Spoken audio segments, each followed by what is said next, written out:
গাজন উপলক্ষে শিবের ভক্ত থাকা অবস্থায় আকস্মিক মৃত্যু হলো মনসুকার যদুপুর গ্রামের শুভজিৎ ঘোষ নামে দশম শ্রেণীর এক ছাত্রের। মৃত ছাত্রের পিতার নাম শরবেন্দু ঘোষ। মনসুকায় তার একটি চপ মুড়ির দোকান রয়েছে। জানা গিয়েছে মৃত শুভজিৎ গতকাল থেকে গাজন উৎসব উপলক্ষে শিবের ভক্ত ছিল।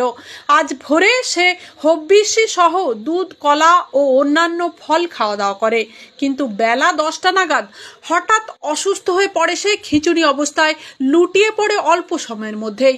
তড়িঘড়ি তাকে ঘাটাল হাসপাতালে ভর্তি করলে কর্তব্যরত চিকিৎসক তাকে কলকাতা রেফার করার পরামর্শ দেন। কলকাতায় নিয়ে যাওয়ার পথে ধুলাগড়ের কাছে তার অবস্থার অবনতি হয় ও মারা যায়।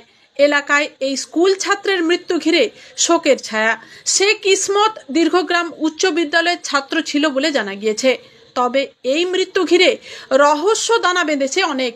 দিনে খালি পেটে থেকে ভোরে খেয়েই গ্যাসজনিত কারণে মৃত্যু, নাকি অন্য কোনো বিষক্রিয়া হয়েছিল শরীরে বা খাবার থেকে? মৃত্যুর প্রকৃত কারণ এখনো স্পষ্ট করে জানা যায়নি। তারা দুই ভাই ছিল, শুভজিৎ পরিবারের বড় ছেলে। মনসুকা থেকে মনসারাম করে রিপোর্ট।